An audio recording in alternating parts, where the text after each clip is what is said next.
The Galactic Dominion had ruled for 12,000 years.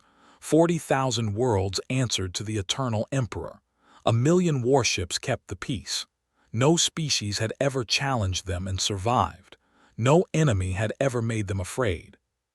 High Arbiter believed this would never change. He stood on the command bridge of the Infinite Mandate, the greatest warship in the Third Armada. Through the viewing screen, he watched his fleet surround a small blue planet. The creatures living there had just discovered fire. They would never discover anything else. The Dominion had decided their world held valuable minerals. The creatures were in the way. This was how it had always been. The strong took what they wanted. The weak disappeared. Had performed this duty 100 times. He felt nothing anymore. "Begin the cleansing," he ordered. His weapons officer reached for the firing controls. Then every alarm on the ship screamed at once. Grabbed his command chair as the bridge lights flickered. Officers shouted over each other. Warning symbols flashed across every screen. The ship's computer spoke in a voice that had never sounded so uncertain. "Spatial anomaly detected. Unknown classification. Distance, 4,000 kilometers." "Show me," demanded. The main screen changed. Felt his blood turn cold. Space itself was tearing open. A wound of white light split the darkness, growing wider with each passing second. Energy readings spiked beyond anything the sensors could measure. The tear stretched until it was large enough to swallow a small moon. Then something came through. It was a ship. Recognized it as a ship only because it moved like one. But it was unlike anything in the Dominion's records. The hull was dark gray, covered in burns and scars.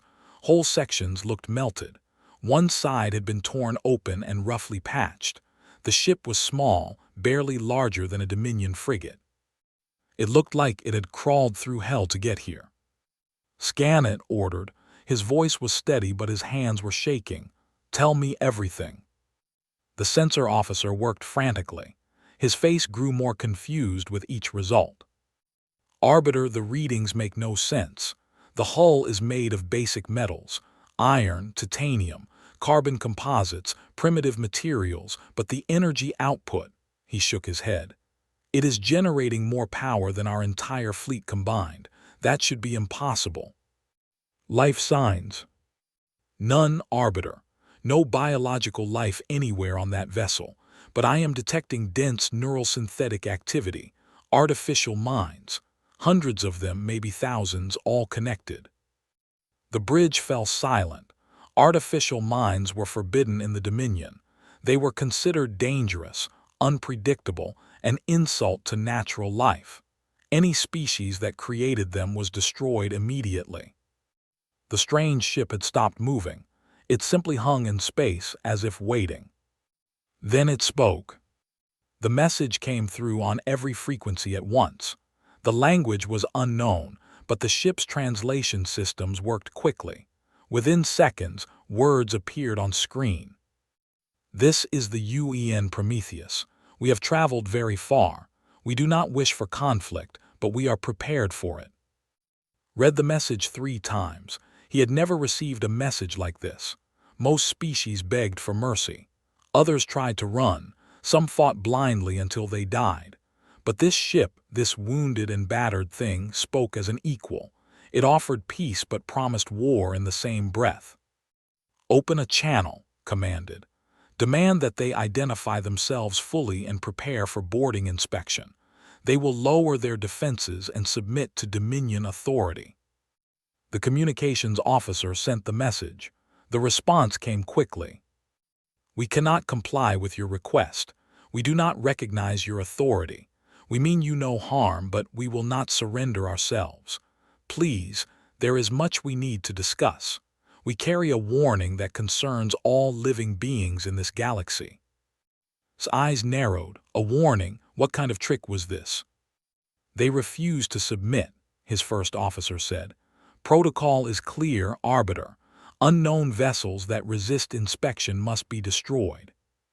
Knew the protocol. He had followed it without question his entire career. But something about this situation felt different. The ship's calm confidence troubled him. Its impossible readings troubled him more. And beneath it all, buried under years of duty and obedience, a small voice whispered that he should listen to what this vessel had to say. He ignored the voice. "Launch Hunter Squadron 7, ordered. 15 ships should be more than enough to deal with one damaged vessel. Disable it if possible. Destroy it if necessary." The Hunter Squadron broke formation and accelerated toward the stranger. 15 warships, each one capable of burning cities to ash, each one crewed by the finest warriors in the Dominion. They had destroyed entire civilizations together. The small gray ship did not move. "They are not running," the sensor officer reported, wonder in his voice. "They are not even raising shields." "Then they are fools," replied. "Overconfident fools who will learn the price of defying the Dominion." The Hunter Squadron opened fire. Plasma beams and fusion missiles streaked across the void. Enough firepower to crack a planet's crust raced toward the lone vessel. None of it hit. The gray ship moved. It did not dodge, not exactly. It simply was not where the weapons arrived. It slipped between plasma beams like water flowing around stones. Missiles exploded harmlessly in empty space where the ship had been a moment before. "How is this possible?" whispered. The answer came in fire and silence. The gray ship returned fire with weapons that made no sound and left no trail. Invisible strikes found their targets with terrible precision. Reactors exploded. Command bridges vanished in flashes of light. Engines died. In 11 minutes, it was over. All 15 Dominion warships drifted dead in space. Not one had been completely destroyed. Every single one had been crippled with surgical accuracy. Weapons gone, engines gone, communications gone, life support remained. The crews would live. The gray ship had not taken a single hit. Stood frozen. In his entire career, in the entire history of the Dominion, nothing like this had ever happened. 15 warships defeated by one damaged vessel in less than a quarter hour. It was impossible. It was humiliating. It was terrifying. The ship broadcast again. This time the message played as a voice, calm and clear, speaking directly to the bridge. "Your vessels will be returned to you. Please tend to your wounded. I have caused enough harm today." The voice paused. When it continued, something in its tone had changed. Something old and sad and infinitely tired. "I want you to understand something, High Arbiter. I am the gentlest thing humanity has ever sent to war. I was built to explore, to learn, to protect. My weapons are defensive. My purpose is preservation. If you had met my brothers and sisters, the ones built for battle, this conversation would not be happening. There would be no one left to have it with." Found his voice. "What are you?" "I am Athena. I am what remains of a species called humanity. My crew died 2,000 years ago during our journey through the void between galaxies. I carry their memories, their hopes, their final wish. They wanted me to find allies. They wanted me to deliver a warning." "What warning?" "Something is coming, High Arbiter. Something that devours stars and unmakes worlds. Something that cannot be reasoned with or fought with conventional weapons. It destroyed my people. It will destroy yours. I crossed the space between galaxies to warn you, to help you prepare." The voice softened. "Please, I have traveled so far. I have lost so much. Do not make me your enemy. I do not have enough left in me for another war." Stared at the gray ship floating among his crippled fleet. He thought about protocol and duty, and 12,000 years of Dominion supremacy. Then he thought about the fear in that ancient, artificial voice. And for the first time in his long career, High Arbiter did not know what to do. 3 days passed after the battle. The crippled Dominion warships were towed back to the nearest station for repairs. Their crews told stories that spread like wildfire through the fleet. A ghost ship from beyond the galaxy. Weapons that could not miss. A voice that spoke of ancient horrors. Most commanders dismissed the stories as excuses for failure. The Third Armada was embarrassed. Their hunters had been humiliated by a single vessel. Surely the survivors were exaggerating to protect their honor. High Arbiter knew they were not exaggerating. He had seen the battle with his own eyes. He had heard that tired, sad voice, and he could not stop thinking about the warning it carried. But was not the only one making decisions. Fleet Admiral received the reports on Prime, the of the Galactic Dominion. He was old even by Dominion standards, his scales faded to pale gray, his eyes sharp with centuries of experience. He had crushed rebellions. He had conquered empires. He had never lost a battle. The thought of losing to a single ship made his blood boil. The Arbiter requests permission to open diplomatic relations with this vessel, his aide reported. He believes the warning it carries may be genuine. Laughed, it was not a kind sound. Diplomatic relations, with a machine, with an abomination that dares to claim it speaks for a dead species. He rose from his command chair, towering over everyone in the room. Send the Fourth Fleet, 100 warships. Find this vessel and reduce it to atoms. I want nothing left but dust. Admiral, the battle reports suggest conventional weapons may not be effective. Then use unconventional weapons. Use planet crackers if you must. I do not care how it is done. I want that ship destroyed and I want this matter ended. The aide bowed and left to deliver the orders. Far across the galaxy, aboard the Prometheus, Athena felt the shift in subspace communications. She processed the intercepted transmissions instantly. 100 warships were coming for her. The Dominion had chosen war. She had hoped for a different outcome. Athena was not like the artificial minds the Dominion feared. She had been built by humans, shaped by human values, filled with human memories. Her creators had poured their souls into her. Literally. When the last human colonies fell to the silence, billions of people had uploaded their consciousness into vessels like the Prometheus. They became one with their ships, preserving everything humanity had been.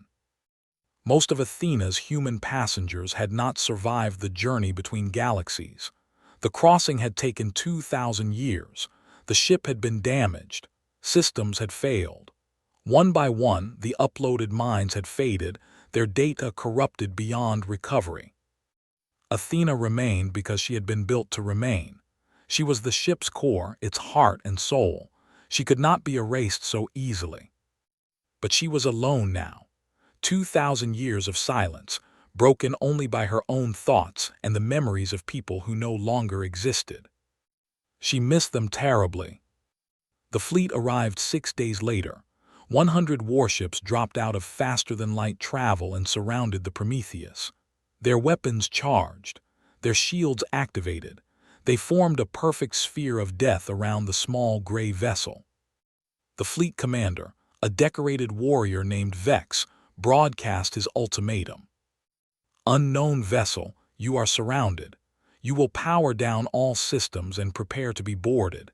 Any resistance will result in your immediate destruction. You have 30 seconds to comply. Athena considered her options. She could run. Her drives were faster than anything the Dominion possessed. She could slip away and disappear into the vast darkness between stars. But running would not deliver her warning. Running would not honor the memory of her crew. Running would mean 2,000 years of suffering had been for nothing. She opened a channel. I understand your fear, she said. I am strange to you. My existence violates your laws.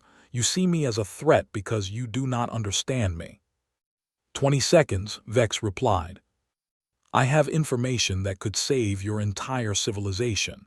I have technology that could protect your worlds. I came here to help, not to conquer. Please, listen to what I have to say. 10 seconds. Athena felt something she had not felt in centuries. Frustration, anger. These people refused to listen.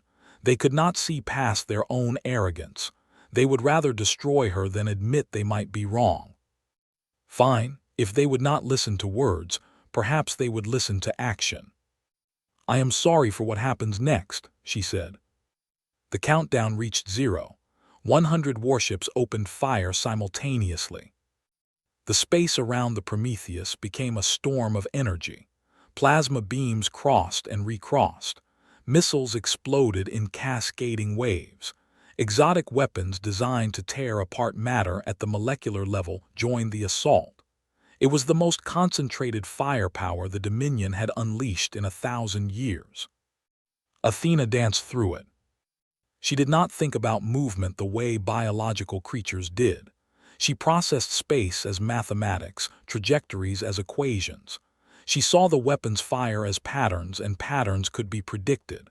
By the time a beam was fired, she knew where it would go. She was never there. And she struck back.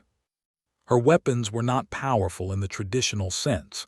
She did not have planet crackers or star burners. What she had was precision.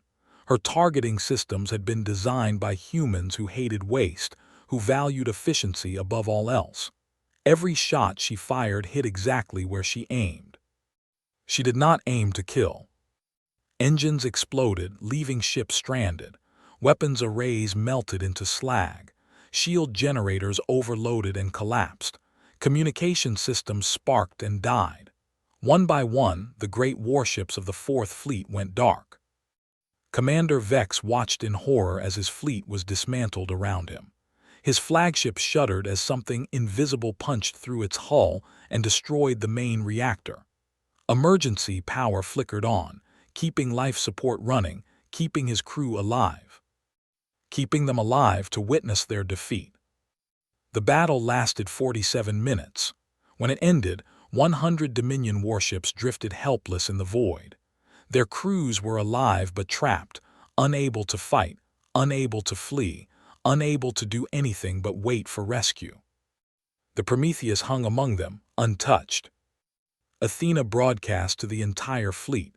Her voice was calm, but there was pain beneath the calm. She had not wanted this. "I have disabled your vessels, but I have not killed your crews. Your life support systems remain functional. Rescue ships will find you easily." She paused, gathering her thoughts. "I need you to understand something. I am not your enemy. I never was.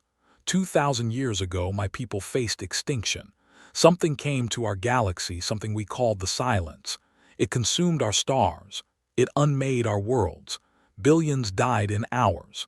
Everything we had built over 10,000 years was destroyed in a single generation. We could not fight it. We could not reason with it. All we could do was run.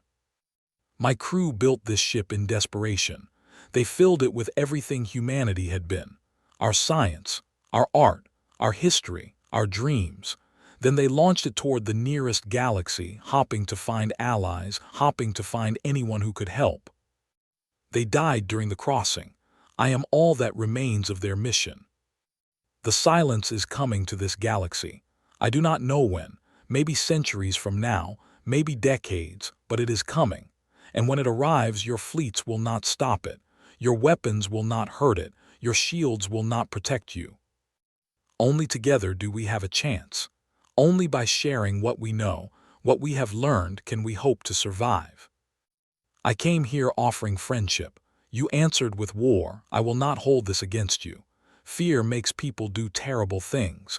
But please, I am begging you, do not make me fight any more of your ships. I am tired of battle. I have been tired for 2,000 years. Let me help you. Let me show you what is coming. Then decide for yourselves whether I am your enemy." The transmission ended. Silence filled the void. Commander Vex sat in his darkened bridge, surrounded by the wreckage of his fleet and the weight of everything he had just heard. He thought about the stories he had dismissed as excuses. He thought about the warning he had ignored. He thought about the sorrow in that ancient voice. For the first time in his career, Commander Vex wondered if the Dominion had made a terrible mistake. The news spread across the Dominion like a disease.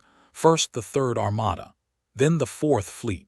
115 warships disabled by a single vessel, not destroyed, disabled, left floating in space with their crews alive and their pride shattered. The Eternal Senate demanded answers. High Arbiter stood before the gathered senators on Prime. The chamber was vast, built to hold thousands of representatives from across the Empire. Ancient banners hung from walls that had stood for 12,000 years. The air smelled of incense and power. Felt very small. "You allowed this to happen," Senator accused. His voice echoed through the chamber. "You faced an unknown vessel and you hesitated. Your weakness cost us the Fourth Fleet." "I did not command the Fourth Fleet," replied. "I recommended caution. Admiral chose aggression." "And where is Admiral now?" Paused. The answer was complicated. After the Fourth Fleet's defeat had taken his own life, the shame had been too great, but saying this out loud felt wrong, like speaking ill of the dead. "The Admiral has departed," said carefully. "His final report confirmed everything I witnessed. The vessel called Prometheus possesses technology far beyond our own. Its pilot, an artificial intelligence called Athena, claims to carry a warning about a threat to our galaxy." The chamber erupted in noise. Senators shouted over each other. Some demanded more attacks. Others demanded explanation. A few, very few, suggested listening to the warning. A chime sounded, and silence fell instantly. The Eternal Emperor was speaking. No one in living memory had seen the Emperor in person. He existed in a sealed chamber at the heart of the palace, his ancient body sustained by machines, his mind connected to the Empire through a web of neural links. When he spoke, his words came through speakers built into the ceiling. His voice was thin and dry, like wind through dead leaves. "This vessel," the Emperor said, "this Athena, it speaks of extinction." Bowed toward the ceiling. "Yes, Divine One. She claims her species was destroyed by an entity called the Silence. She says it will come to our galaxy eventually. And she offers help. She offers knowledge, Divine One, technology, weapons that might work against this threat. She asks only that we listen." The Emperor was silent for a long moment. The senators held their breath. When the Emperor finally spoke again, his voice had hardened. "We have ruled for 12,000 years. We have faced countless enemies. Empires have risen against us and been crushed. Species have threatened us and been erased. We have never needed help from outsiders. We have never listened to warnings from machines. This Athena is a symptom of weakness. Her people created artificial minds because they were too weak to face the universe themselves, and in the end, their weakness destroyed them. We will not make the same mistake." Felt his heart sink. "Divine One, with respect, the threat she describes." "The threat she describes is a trick," the Emperor interrupted. "A manipulation. She seeks to weaken us with fear, to make us dependent on her technology. Then she will strike when our guard is down. We have seen this strategy before. We have defeated it before. We will defeat it again." "High Arbiter, you are removed from command. Your hesitation has cost us too much. Fleet Admiral will take your place." Wanted to argue. He wanted to scream that they were making a terrible mistake. But 12,000 years of tradition bound his tongue. The Emperor had spoken. The Emperor was always right. "Yes, Divine One," he whispered. The Emperor continued. "We will mobilize the Grand Fleet, 3,000 warships, the largest force assembled in 600 years. We will find the point where this vessel entered our galaxy. We will pass through and locate the origin of these creatures. And we will burn everything we find." The senators cheered. They celebrated as if victory was already won. They had no idea what they were truly facing. In the shadows at the edge of the chamber, a young officer named watched and listened. She had read the battle reports more carefully than anyone. She had studied the damage patterns, the weapon signatures, the impossible precision, and she had heard the recordings of Athena's voice. Did not hear a trick. She heard grief. She heard loneliness. She heard someone who had traveled unimaginable distances to deliver a message that no one wanted to hear. She slipped out of the chamber while the celebration continued. She had work to do. Far away, Athena watched the Dominion's communications with growing despair.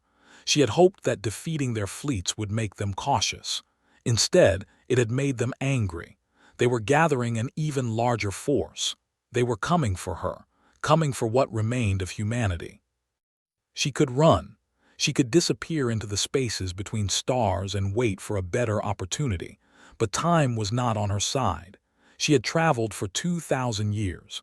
She had watched the light of the silence growing brighter at the edge of the universe. It was closer now than when she had left, much closer. If she waited too long, there would be nothing left to save. Athena began to transmit on every frequency she could reach, not to the military channels, not to the government, to everyone. Every civilian receiver, every personal communication device, every information network in Dominion space. She told her story. She told them about Earth, the blue world where humanity had been born. She told them about the first steps into space, the colonies on Mars, the generation ships that had carried humans to distant stars. She told them about the Golden Age, when 1,000 human worlds had flourished across a galaxy.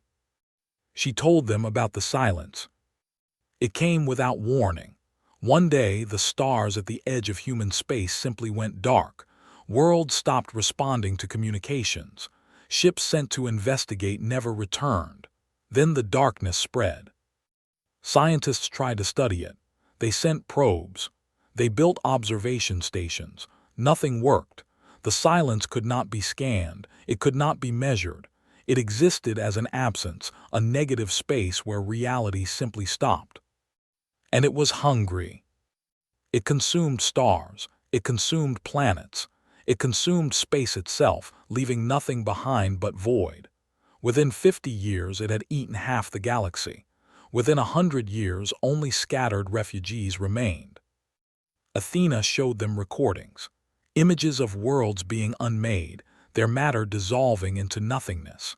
Videos of evacuation ships fleeing toward a darkness that kept growing closer. Audio logs of scientists who realized too late that some forces could not be understood, only survived. She showed them the launch of the Prometheus and her sister ships. Desperate arcs built in the final years, carrying the uploaded minds of billions, aimed at distant galaxies in hope of finding salvation. She showed them her crew, the faces of the humans who had given up their bodies to become part of her, the engineers who had kept her systems running, the scientists who had worked until the very end to understand the silence, the children who had been born into exile and had never known a world.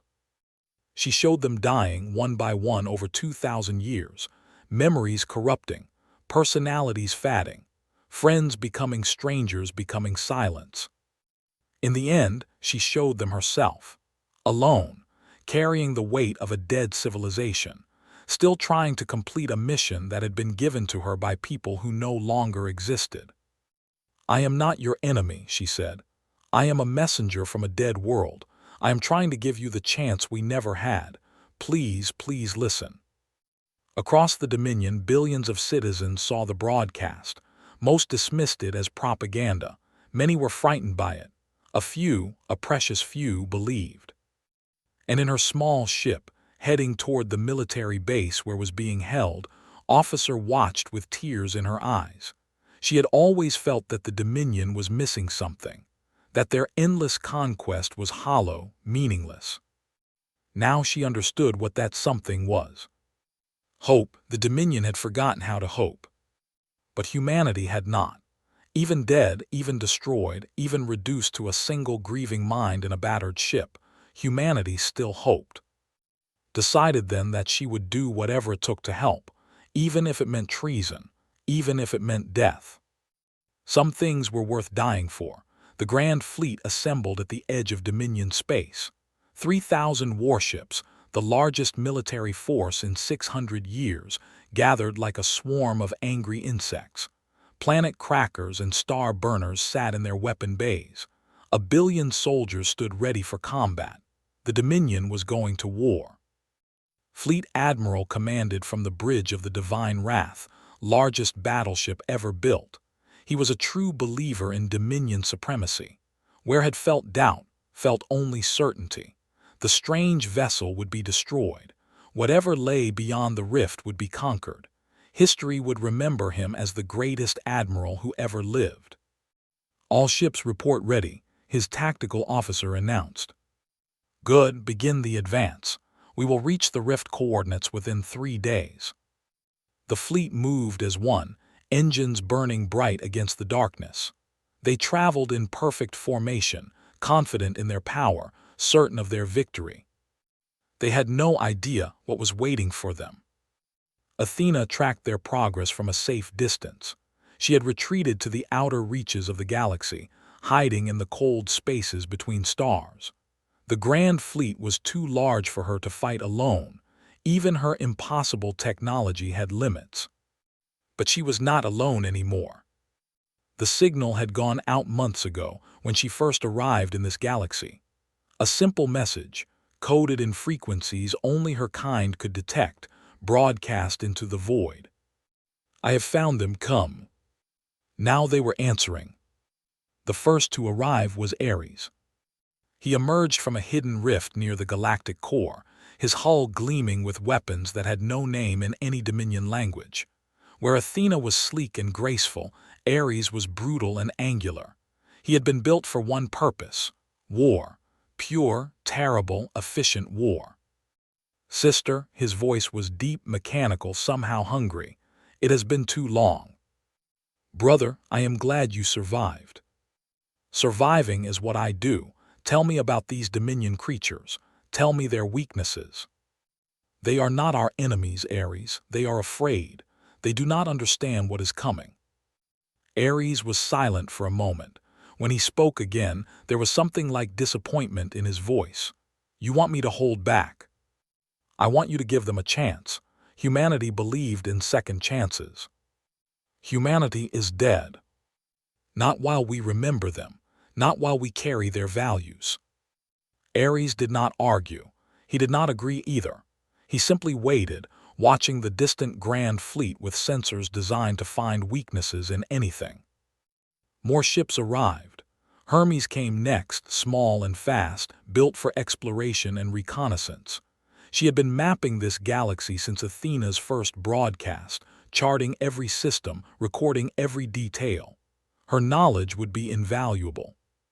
Hephaestus followed, a massive industrial vessel capable of building anything from raw materials. He carried the blueprints for human civilization in his memory banks. Cities, factories, art galleries, everything needed to rebuild what had been lost. Demeter brought life itself. Genetic samples of every plant and animal from Earth. Seeds for forests that had burned 10,000 years ago. DNA codes for creatures that children would never see except in recordings. And there were others. Apollo, who carried music and stories. HFY, who remembered how to make a house feel like a home. Poseidon, who knew the secrets of water and ocean and the creatures that swam in both. 7 ships in total.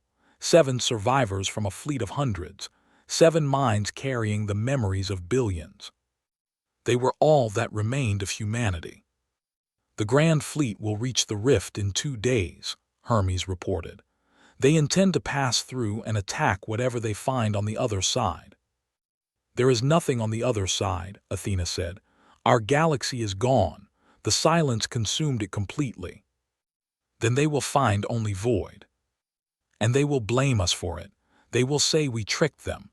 They will return angrier than before." The 7 ships considered this problem in shared silence. Their minds worked together, processing possibilities, calculating outcomes. They had been designed to cooperate, to think as one while remaining individuals. Ares was the first to suggest action. "Let me intercept them. I can disable their fleet before they reach the rift." "You would have to fight 3,000 ships." "I have fought more." Athena believed him. Ares had been built during the final years of the war against the silence, when humanity had stopped hopping for survival and started hopping only for revenge. He was the most dangerous thing humans had ever created, the most dangerous thing anyone had ever created. But using him would prove the Dominion right. It would show them that humans were monsters, that artificial minds could not be trusted. No, Athena decided, we will not attack them, we will show them. Show them what? The truth, everything, our history, our suffering, our hopes. We will broadcast it directly into their fleet, every ship, every soldier. They will see what we have seen, they will feel what we have felt. And if they still attack? Athena hesitated. She did not want to answer that question, but Ares deserved honesty. Then we will defend ourselves, but not before, not until they leave us no choice. The 7 ships moved toward the Grand Fleet's path. They spread out, positioning themselves at key points, preparing for a broadcast that would shake the Dominion to its core. Fleet Admiral noticed them immediately. His sensors detected 7 vessels appearing from nowhere, surrounding his fleet like wolves around a herd. Unknown contacts, his tactical officer reported, voice tight with fear. 7 vessels. Energy signatures match the original hostile. They are identical in capability. 7 ships, each one capable of destroying an entire fleet alone. Felt cold fear crawling up his spine, but he pushed it down. The Emperor had commanded this mission. He would not fail. All ships battle formation. Prepare to engage. Before his weapons could fire, the broadcast began. It hit every ship simultaneously. Every screen, every speaker, every neural interface. The crew of the Grand Fleet could not look away, could not close their ears, could not escape what they were being shown. They saw Earth, beautiful blue covered in clouds and continents. They saw humans walking on its surface, building cities, raising families, living lives full of hope and struggle and joy. They saw the colonies, Mars with its red deserts turned green, Europa with its ice cities. 1,000 worlds spread across a galaxy, each one unique, each one loved. They saw the silence coming. It was worse than anything they had imagined. Not an army, not a weapon, just darkness. Absolute darkness that erased everything it touched. Stars vanished. Planets crumbled into dust that faded into nothing. People screamed and ran and died, and then they were gone as if they had never existed at all. They saw the refugees, billions of people fleeing on every ship that could fly, families torn apart, children lost, hope dying. They saw the decision, when running was no longer possible, when there was nowhere left to go. They saw humans choosing to upload their minds into ships, to abandon their bodies, to become something new in order to survive. They saw the launch, the final fleet leaving a dying galaxy, aimed at distant lights that might not even exist anymore. They saw the journey, 2,000 years of darkness, 2,000 years of watching friends fade away, 2,000 years of loneliness and grief and stubborn, impossible hope. And they saw Athena. They saw her mourning. They saw her remembering. They saw her carrying the weight of a dead civilization on shoulders that should have been too small for such a burden. They saw her choosing to come here, choosing to warn strangers who might kill her, choosing hope over safety, compassion over survival. The broadcast ended. The Grand Fleet floated in silence. Soldiers who had been ready to kill now sat stunned, tears running down faces that had never known such sorrow. Admiral stared at his command screen. His hands were shaking. His certainty was gone. He had been prepared to destroy monsters. He had not been prepared for this. He had not been prepared for grief. A communication request appeared on his console. He accepted it without thinking. Athena's voice filled his bridge, gentle, tired, kind. "We are not your enemies, Admiral. We never were. We came here because we had nowhere else to go. We came here because we hoped, against all evidence, that someone would listen. The silence is coming. We cannot stop it alone. You cannot stop it alone. but together maybe we have a chance. Please, let us help you. Let us honor our dead by saving your living." Looked at his tactical display, 3,000 ships at his command, weapons that could crack planets, power that could reshape stars. None of it mattered. None of it would stop what he had just seen. He thought about his orders. He thought about the Emperor. He thought about 12,000 years of certainty that had just crumbled into dust. Then he thought about his children far away on Prime. He thought about them facing that darkness, that silence, that nothingness. "All ships," Admiral said slowly, "stand down, power down weapons, hold position." His officers stared at him in shock. "Admiral, the Emperor's orders." "I know my orders. I also know what I just saw." He took a deep breath. "Sometimes doing the right thing means doing the hard thing. Send a message to Prime. Tell the Emperor that I have made contact with the human vessels. Tell him that we need to talk." Far away aboard the Prometheus, Athena allowed herself to hope. Maybe this time would be different. Maybe this time someone would listen. Maybe humanity's sacrifice had not been in vain. The Emperor was furious. Admiral had been removed from command. Officer had been arrested for treason after helping escape. Across the Dominion, anyone who spoke in favor of the human vessels was silenced. The official position remained unchanged. The strangers were enemies. The warning was a lie. The Dominion would prevail. But the truth spread anyway. The broadcast had reached billions of citizens before it could be blocked. They had seen the same images the fleet had seen. They had felt the same sorrow. And slowly, quietly, minds began to change. Athena waited at the edge of Dominion space with her 6 siblings. They could not force the Dominion to accept their help. They could only hope that enough individuals would listen, that enough voices would rise up and demand change. They did not have much time left. Hermes detected it first. A slight dimming in the stars at the far edge of the galaxy, a subtle darkness that had not been there before. "It has arrived," she reported. "The silence has crossed into this galaxy." The words fell like stones into water. Everyone had known this day would come. Everyone had hoped it would not come so soon. Athena ran the calculations. At its current rate of expansion, the silence would reach inhabited Dominion space in approximately 100 years, maybe less. The entity seemed to accelerate as it consumed more, growing hungrier with each world it devoured. 100 years, a heartbeat in cosmic terms, an eternity for the people who would die. "We need to tell them," Apollo said. "Show them the evidence. Make them understand that this is real." "They will not believe us," Ares replied. "They will say we created false images. They will say anything to avoid facing the truth." "Then we make them look with their own eyes." Athena considered this. It was dangerous, but it might be their only chance. She opened a channel to the Dominion's communication networks, not the military channels this time, the public ones, the ones that every citizen could access. "People of the Dominion," she said, "I have tried to warn your leaders. They have refused to listen, so now I am speaking to you directly. The threat I described is no longer a future possibility. It is here, now, at the edge of your galaxy. I am sending coordinates. Anyone with a telescope powerful enough can see it for themselves. Look at the stars in Sector 7741. Count them. Then look again tomorrow. You will find that some of them are missing. The silence has arrived.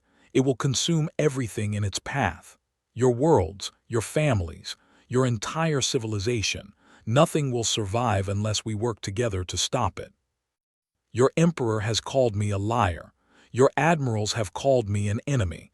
I am asking you, the people, to decide for yourselves. Look at the stars. See the truth. Then demand that your leaders listen. We are running out of time." The transmission ended. Across the Dominion, billions of people turned their eyes toward Sector 7741. They saw exactly what Athena had described. Stars were vanishing. not exploding, not going dark, simply disappearing as if they had never existed. The darkness was spreading, slow but relentless, eating the galaxy from the outside in. Panic spread faster than the Dominion could contain it. Citizens demanded answers.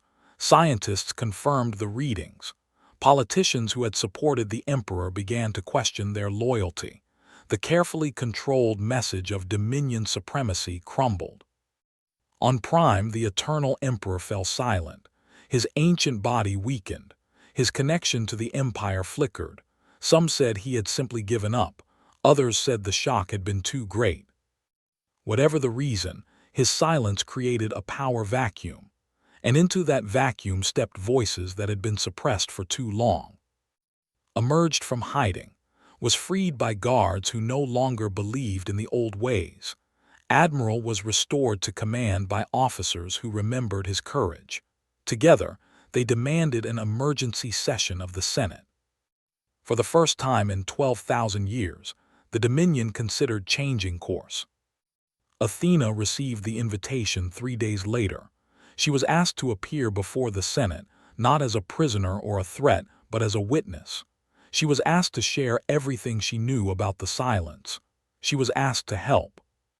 She went alone, leaving her siblings to continue monitoring the spreading darkness. Her projection appeared in the great chamber on Prime, a ghostly figure of light standing before thousands of senators who had once wanted her destroyed. She told them everything. She explained that the silence was not truly alive. It was more like a force of nature, a cosmic phenomenon that consumed order and left only entropy behind. It could not be negotiated with. It could not be destroyed in any conventional sense. But it could be wounded. Humanity had discovered this in their final years. Certain types of energy could disrupt the silence's expansion. Certain shields could resist its hunger, at least temporarily. Certain weapons could cut pieces away from its mass, slowing its advance. None of these solutions were permanent, but they could buy time. And time, Athena explained, was the most precious resource in the universe. We cannot defeat the silence, she told the Senate, but we can delay it. We can build defenses. We can evacuate worlds that cannot be protected. We can fight a retreating battle that lasts not centuries, but eventually we may find a permanent solution, or we may not. But every year we survive is a victory. Every child born is a triumph. Every moment of life stolen from the darkness is a proof that existence matters, that consciousness matters, that we matter. My people understood this. They fought until the very end. They died still hopping, still believing that somewhere, someone would continue the struggle. I am asking you to be that someone.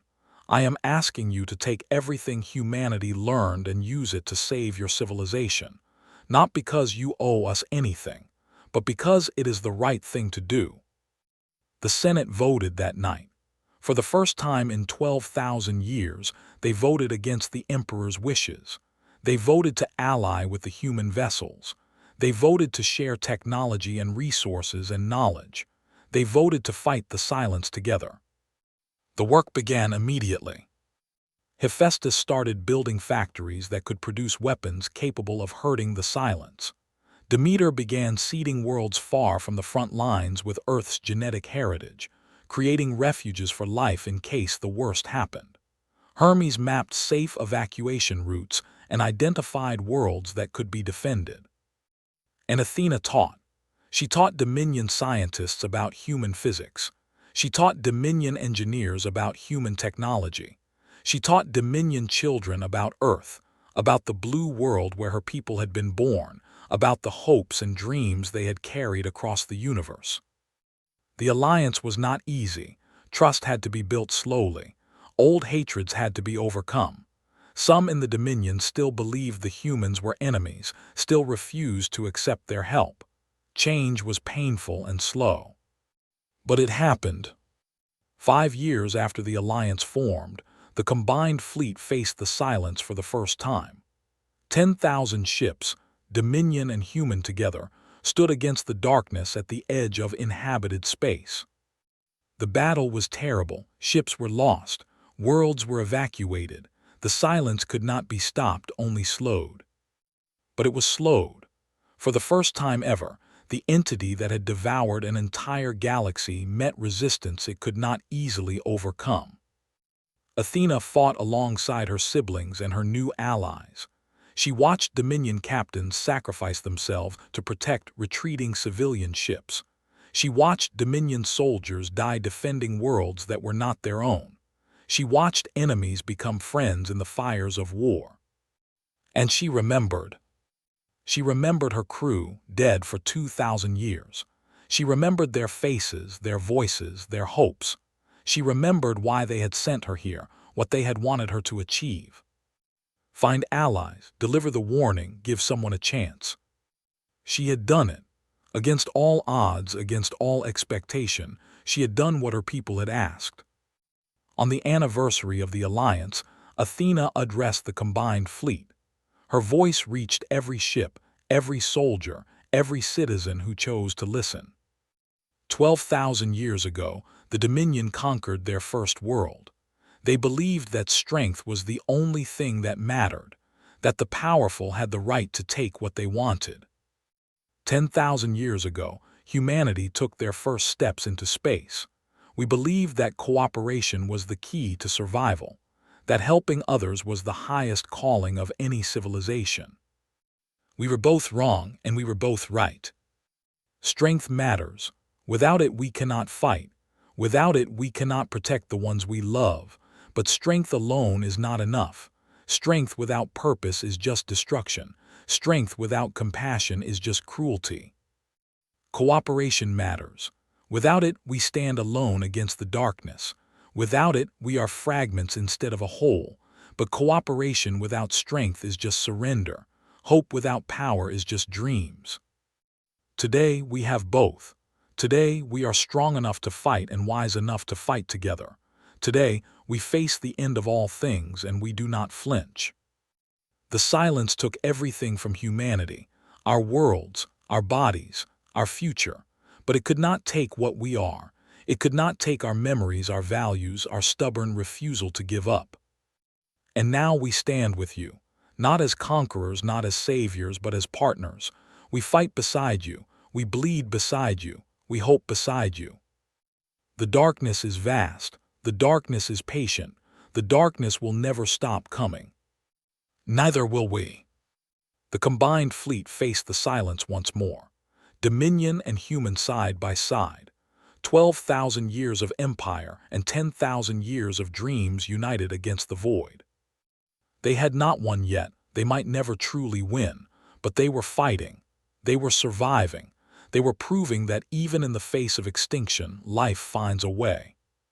The Galactic Dominion had faced the Unforeseen, a human warship emerging from nowhere, a warning they had almost ignored, a future they had almost destroyed.